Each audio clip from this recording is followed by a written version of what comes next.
Hi there, this is Arthur King, and welcome to the podcast. Have you ever tried fixing your hair for a night out? That feeling that you used a pomade and a hair dryer just to make sure that you fix your hair according to a style that you just love. Then try your best to protect it from other people trying to mess your look up. Then you open the door. The wind, not visible to the side.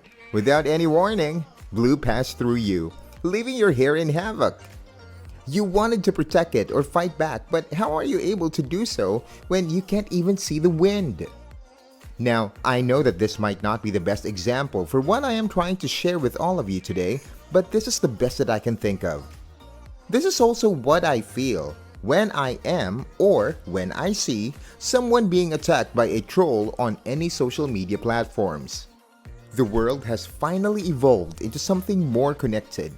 We are now in a state where we can easily contact anyone around the world, satisfy our cravings by a simple tap on a screen. We can relive history by a subscription from an app.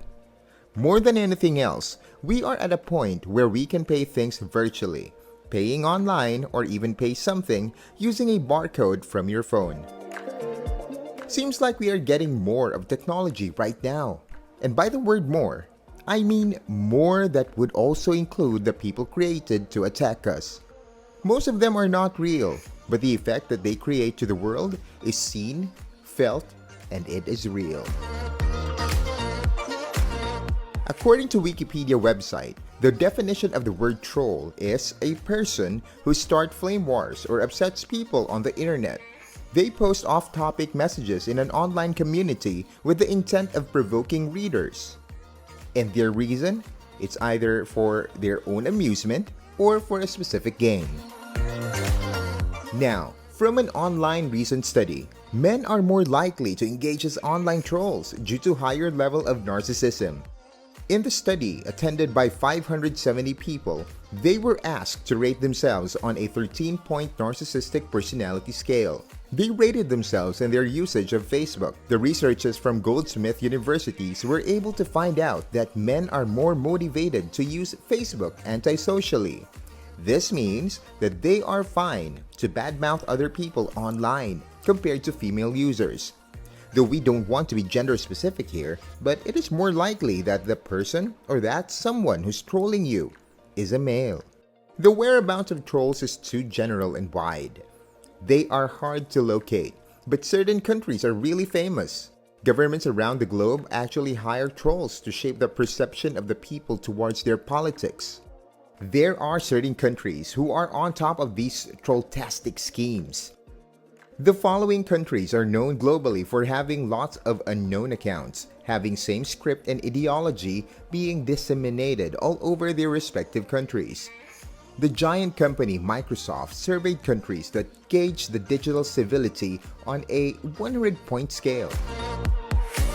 This activity measured online threats that also included bullying and personal leaks. On the 6th spot was United States, having only 55 points.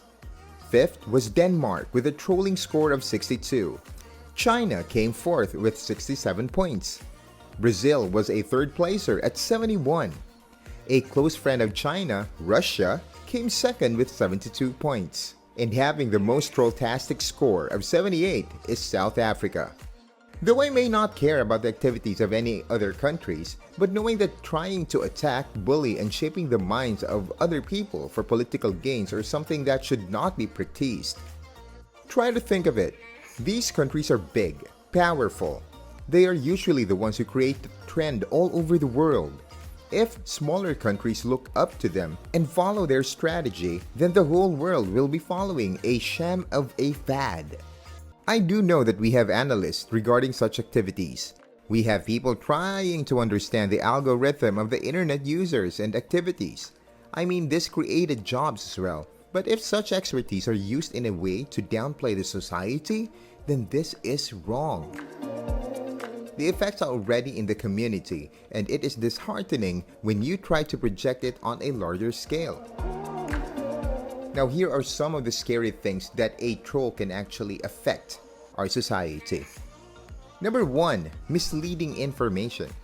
When paid internet users try to create a reality for the benefit of a certain entity or an individual, that may lead into serious wrong info.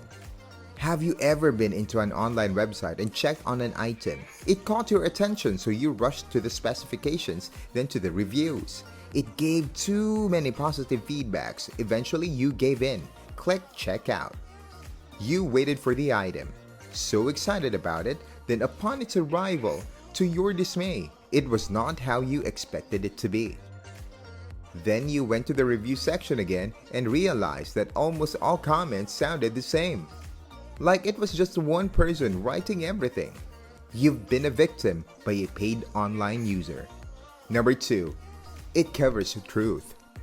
On a political standpoint, government officials can hire a vast number of people to be their online army. Instead of pointing out a certain truth or reality, these people try to spread accomplishments of the government to mask what is really happening. This has been effective in China. There is this so-called 50 Cent Party. They are internet commentators who are hired by authorities of the People's Republic of China in an attempt to manipulate public opinion to the benefit of the Communist Party of China. It was created during the early phases of the internet's rollout to the wider public in China. There was even a news report coming from New York Times, according to the unfounded accusation which report says has been widely shared on popular Chinese social media platform Weibo. The novel coronavirus, according to the news, was introduced to China when 300 US military members arrived in the Wuhan region for the Military World Games in mid-October and infected the local population. Well, none of the service members who made the trip have tested positive for the virus. As you can see, this example simply shows that trolls can be used to mask reality. Number 3. It makes you emotional. I think it's just fine if the emotions that we are talking about is happiness. But no, we are talking of the complete opposite. Online trolls attack internet users that they actually hurt you emotionally. You will feel sad, lonely, and doubtful about yourself. December of last year, while I was reading some articles online, I commented on something, and in return, I had harsh feedbacks. They even tried taking some of my old photos and attacked me according to how I looked on those photos. If my emotions were weak, then I could have had felt so bad and disconnected myself from the World Wide Web. Number 4. Makes you the worst version of yourself. Well, we have to go back to the example I just stated earlier. I fought back actually when I got that comment from a troll. I trolled back. That's the line. I trolled back. Although no accurate photo was available on the troll's page, I created an image or a perception of the person, saying bad things as well, and degraded the person's existence. It was a really long conversation, and I actually ended victorious. The troll deleted his comment, thus taking all the comments away. Yes, you heard me right. I used the word victorious. That was my few second thoughts. But then I realized I became a rude person there. I became a troll. I acted like one. We can actually go on and keep on giving out lots of negative effects of trolls in the society. But how do we actually turn a troll down? How do we kill them? What are the best ways to do this? Number 1. Never engage. Do not respond to any of their claims even when you have the facts, and even if you are right. But you may ask, what if you thought the person was okay at first and then it was later then you realized it was a troll? Then stop. Disengage instantly. Right away. This is where the famous line comes in, do not feed the trolls. By the way, folks, don't forget to click on subscribe and like this episode. Feel free to follow me on Anchor FM, Spotify, Apple Podcasts, and YouTube. Number 2. Report and block. This is one of the best things that you can do because this actually disarms them, potentially making them useless. They may recreate and use multiple accounts, but technology now can detect an activity from one user. Sooner or later, that person may even be blocked from the site. Once you see that the comment is a personal attack, then report, then block. Easy as that. You kill the troll virtually. Number 3. This is going to be a bit harder. Ignore. Simply ignore the post or comment of the person.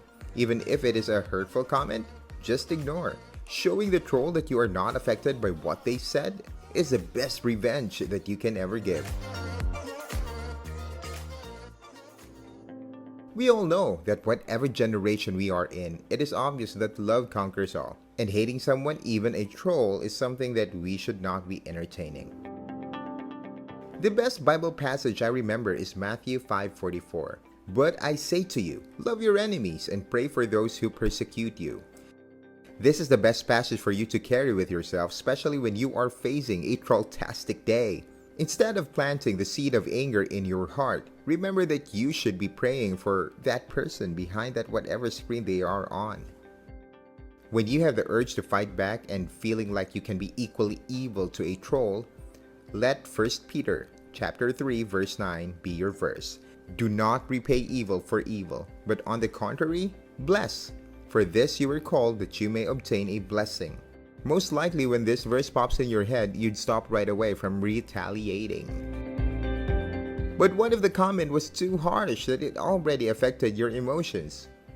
Go ahead and remind yourself with Psalm chapter 55 verse 22, cast your burden on the Lord and He will sustain you.